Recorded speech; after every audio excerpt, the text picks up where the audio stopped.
Next chief justice of Pakistan Iftikhar Mohammad Chaudhry की सरबराही में इस केस की समाअत कर रहा था और अब ये फैसला सामने आया है कि वजीर आजम को नाअहल करार दे दिया गया है। स्पीकर रूलिंग केस का फैसला सुना दिया गया है और चीफ जस्टिस इफ्तिखार मोहम्मद चौधरी और दो जज साहिबान जो इस फैसले समाअत कर रहे थे, इस केस की समाअत उनकी जानिब से सैयद यूसुफ रजा गिलानी को नाअहल करार दे दिया गया है।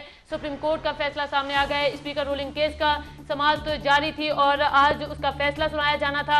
अब से कुछ देर पहले फैसले का इंतजार किया जा रहा था। जज साहिबान ने फैसले पर दस्तखत कर दिए गए थे और अब ये फैसला सामने आया है जिसमें वज़ीर आज़म सैयद यूसुफ रजा गिलानी को नाअहल करार दे दिया गया है। सुप्रीम कोर्ट ने स्पीकर रूलिंग केस में वज़ीर आज़म यूसुफ रजा गिलानी को नाअहल करार दे दिया है। स्पीकर रूलिंग केस को स्पीकर की जो रूलिंग है उसको कलअदम करार दिया गया है। आसिफ महमूद सीनियर तज्जियाकार हमारे साथ मौजूद है। इस तमाम तर सूरत हाल पर उनसे बात करते हैं। आसिफ साहब, फैसला सामने आ गया है, वज़ीर आज़म को नाअहल करार दे दिया गया है। क्या अब जो है इस तमाम तर सूरत हाल में हुकूमत इस फैसले पर अमल दरामद कराएगी या फिर एक नई करारदाद लाई जाएगी, उसके जरिए इस फैसले को रद्द कर दिया जाएगा?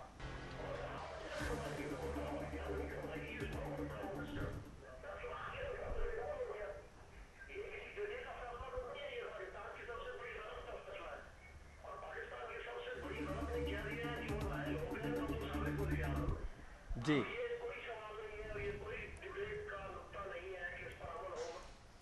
आसिफ महमूद साहब से हमारा राब्ता मुनक़ता हुआ है। सुप्रीम कोर्ट में फैसला है स्पीकर रूलिंग केस के हवाले से वजीर आजम यूसुफ रजा गिलानी को नाअहल करार दे दिया गया है। 26 अप्रैल को तौहीन अदालत केस में वजीर आजम को सजा दी गई थी और उसके बाद अब सुप्रीम कोर्ट की जानिब से ये फैसला सामने आया है कि वजीर आजम यूसुफ रजा गिलानी नाअहल हो गए हैं।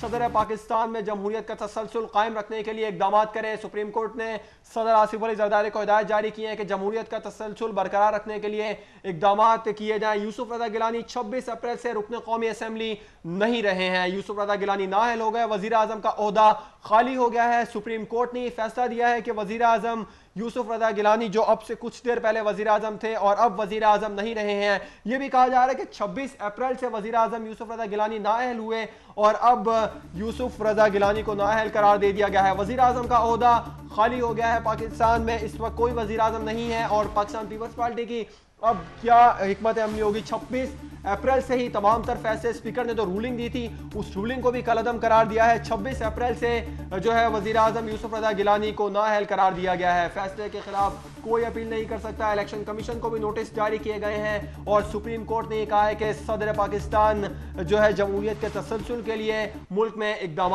करें। यूसुफ रजा गिलानी नाअहल हो गए, वजीर आजम का ओहदा खाली हो गया है। सुप्रीम कोर्ट ने कहा है कि सदर आसिफ अली जरदारी पाकिस्तान में जमहूरियत का तसलसल कायम रखने के लिए इकदाम करें। यूसुफ रजा गिलानी रुकने असेंबली भी अब नहीं रहे हैं। 26 अप्रैल को वज़ीर आज़म सैयद यूसुफ रजा गिलानी को नाअहल करार दे दिया गया था और उस वक्त से वो नाअहल थे, जबकि स्पीकर कौमी असम्बली की जानिब से कोई भी रेफरेंस जो है वो चीफ इलेक्शन कमीशन को नहीं भेजा गया था जिसमें नाअहल होने के लिए कहा गया है। और अब मज़ीद तफसीलात जानने के लिए हमने रब्ता किया रॉयल न्यूज़ के नुमाइंदे सैयद मुज़म्मिल हुसैन से, जो इस्लामाबाद में इस वक्त मौजूद है। इस्लामाबाद में सैयद मुज़म्मिल हुसैन, बताइएगा कि क्या तफसीलात है। अब फैसला सुनाया जा रहा है, वज़ीर आज़म सैयद यूसुफ रजा गिलानी को नाअहल करार दे दिया गया है।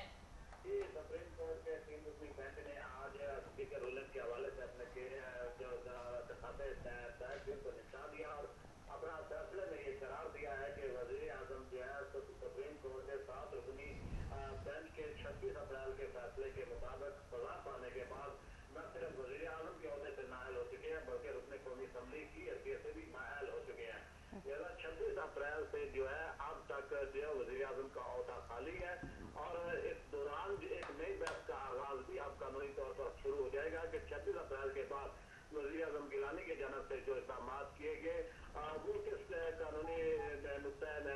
कानूनी तौर पर वो किस हद तक दुरुस्त है या नहीं दुरुस्त, क्योंकि जब सुप्रीम कोर्ट ने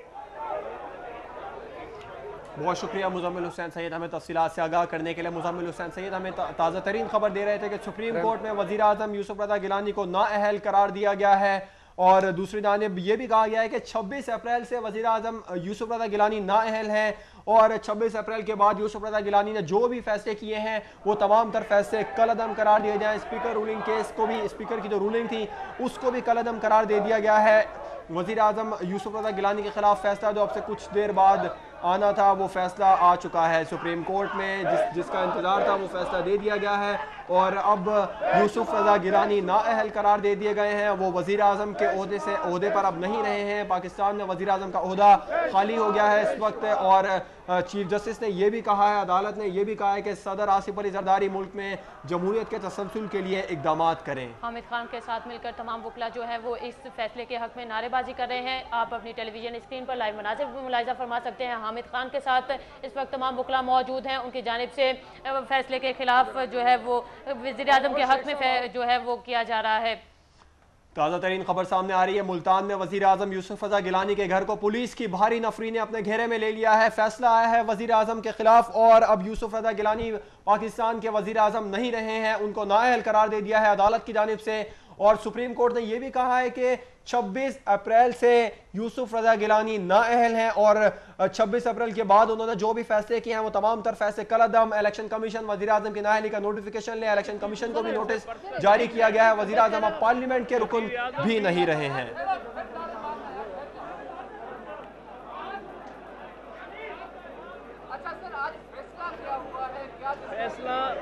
फैसला ये हुआ है कि यूसुफ रज़ा गिलानी 26/4/2012 को 7 जजेस के फैसले के नतीजे में डिस्क्वालीफाई हो गया है बतौर मेंबर पार्लियामेंट और उसी के हवाले से बतौर प्राइम मिनिस्टर के भी वो डिस्क्वालीफाई हो गया और इलेक्शन कमीशन को हदायत दी है कि आप फिल फौर उसे 26/4/2012 से डिस्क्वालीफाइड नोटिफाई करें और प्राइम मिनिस्टर का ऑफिस 26/4/2012 से खाली हो चुका है और सदर को कहा है कि आप फिल फौर मजीद आइनी कार्रवाई करें नए वज़ीर आज़म के लिए और जो भी उसके लिए मुनासिब इक़दाम पार्लिमानी निज़ाम के अनुसार उठाने होते हैं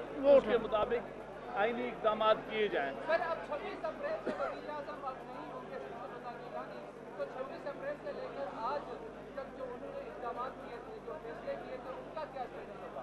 देखिए, जब वो वज़ीर आज़म ही नहीं थे तो फिर वो फैसले भी गैर कानूनी हो गए। तो 26/4 से जो ज़बरदस्ती अपने आप को वज़ीर आज़म कहते रहे हैं, उन्होंने इस मुल्क के साथ, इस मुल्क के आइन के साथ बहुत बड़ी ज़्यादती की है और मैं समझता हूँ ये सबवर्शन ऑफ कॉन्स्टिट्यूशन थी कि कॉन्विक्ट होकर उसने अपने आप को वज़ीर आज़म कहा, वज़ीर आज़म के मराद ली, वज़ीर आज़म के तौर पे फैसले किए और उसके नतीजे को मुल्क में एक अभाम की सूरत हाल और मुल्क में एक गैर आइनी सूरत हाल पैदा रखी। मैं खान साहब थोड़ी सी गल कर एक्सपर्ट, आप लॉ के एक्सपर्ट हैं, अब ये बताएं इस फैसले के खिलाफ क्या यूसुफ रज़ा गिलानी को अपील करने का कोई हक नहीं? कोई हक नहीं। आप जानते हैं ये ओरिजिनल जुरिस्डिक्शन में फैसला हुआ है। उनको जहां हक था अपील का वो उन्होंने खुद नहीं की। तो 7 रुकनी बेंच के फैसले के खिलाफ अपील का उन्हें मौका और उसमें कानून में गुंजाइश थी लेकिन उन्होंने खुद नहीं की। लिहाजा वो सजा जो उनके खिलाफ 26/4 को दी गई थी वो हतमी हो चुकी है और उसी का आज सुप्रीम कोर्ट है।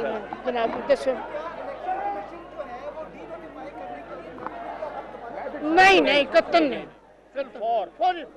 अब सर मैं थोड़ी सी बात ये करता हूँ कि एक तरह से रूल ऑफ लॉ के जिसके लिए वकला की फाइट थी अहमद खान साहब की क़यादत में, आज ये साबित हो गया है कि इस मुल्क के अंदर चाहे वज़ीर आज़म हो, चाहे चीफ साहब का बेटा हो, चाहे कोई और हो, कानून की नज़र में सब बराबर है। और हम वकला का पहले दिन से ये मौक़िफ़ था कि 26 अप्रैल को वो सात जजों के अदालती फैसले के बाद गैर आइनी तौर पर बैठे हुए हैं, वो गासिब है। ये हमारा शुरू से मौक़िफ़ था और आज इस मौक़िफ़ की तायीद में चीफ साहब की सरबराही में जो फैसला आया है उससे हम वकला का ये जो शुरू दिन से इस्तेदलाल था उसकी आज तायीद हो गई है। और दूसरी बात मैं एक जो वाज़ेह तौर पर करना चाहता हूँ कि इस पूरी प्रोसीडिंग्स के दौरान जबकि अटॉर्नी जनरल का ये रोल था, कोर्ट को असिस्ट करता था, वो बाकायदा एक फ्रीक बन गया था और उसने अदालत की न सिर्फ अदालत के मुंह पर तौहीन अदालत की कोशिश की, नाज़ेबा अल्फाज इस्तेमाल किए और उसके खिलाफ हमने एक पिटीशन दायर कर दी है कंटेम्प्ट ऑफ कोर्ट की, और इंशाअल्लाह ताला हम वकला खान साहब की क़यादत में इस जदोजहद को जारी व सारी रखेंगे। इसमें मैं समझता हूँ कि आज जो है पाकिस्तान की अदालतों ने आज़ाद अदलिया होने का सबूत दिया, और इस बात जो नज़रिया ज़रूरत यहाँ पे नज़रिया ज़रूरत जो समझा जा रहा था, आज उन्होंने नज़रिया ज़रूरत को दफन कर दिया।